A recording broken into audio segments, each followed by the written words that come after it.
the idea. When people think of large-scale nude art, they often imagine chaos, a sprawling, disorganized spectacle driven by shock value.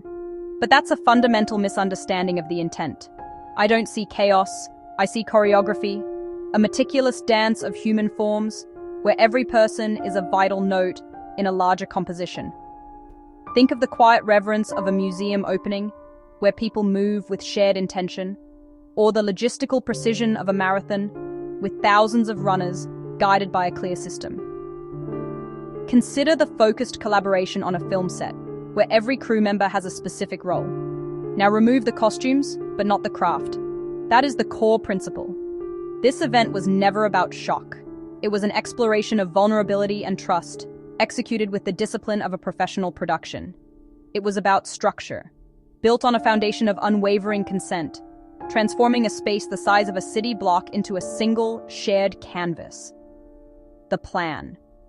Before a single shoe was unlaced, organizers spent months mapping every detail. The entire area was surveyed and divided into a precise alphanumeric grid, turning an open plaza into a giant sheet of graph paper. Grid coordinates marked the ground, ensuring every participant knew their exact starting point. This system was supported by color-coded signage that clearly defined arrival lanes, check-in stations, and strictly enforced privacy zones.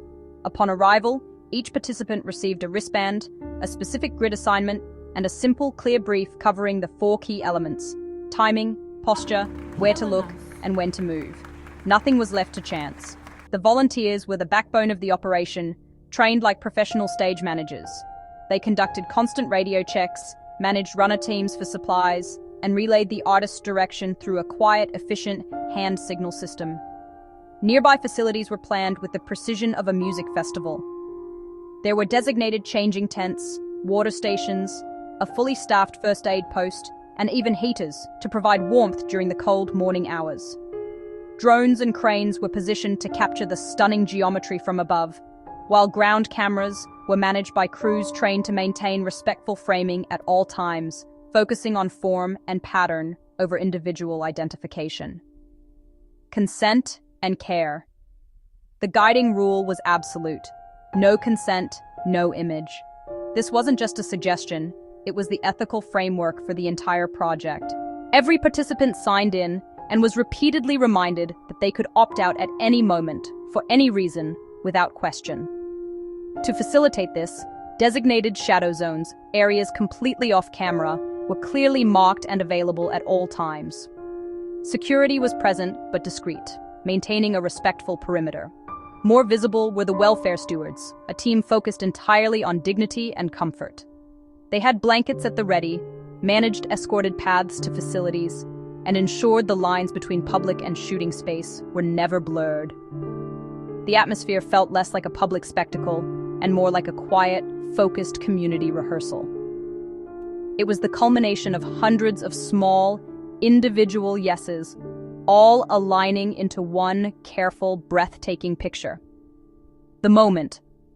On the final cue, clothes were stowed in marked bags, and in a wave of quiet, coordinated movement, an entire plaza became a living sculpture. The crowd didn't shout, it synchronized. The artist's direction was spare, almost whispered through the hand signal network. Rotate left. Close the gaps. Breathe. Each command was executed with a calm precision that rippled through the formation. From above, the human form abstracted into something else entirely. Bodies formed patterns you might only see in satellite images of nature. Spirals, ripples, a quiet topography of skin and trust. Then, a brief, profound silence descended. In that stillness, you could hear the gentle tapping of flags against their poles and the soft, rhythmic clicks of camera shutters, like distant, respectful metronomes marking a historic moment. Why it worked. The success of the final image wasn't a moment of luck or a happy surprise. It was the direct result of a meticulously designed system. It began with clear objectives and simple, unambiguous instructions. Communication was layered with redundant timing systems, hand signals from the artist, large countdown boards for section leaders, and earpieces for all core crew. Most importantly, roles were distributed, creating a network of responsibility. There were coordinators for logistics, welfare leads for participant care, privacy stewards for dignity, and line captains to manage each section of the grid. This decentralized command structure ensured that no single person was a point of failure.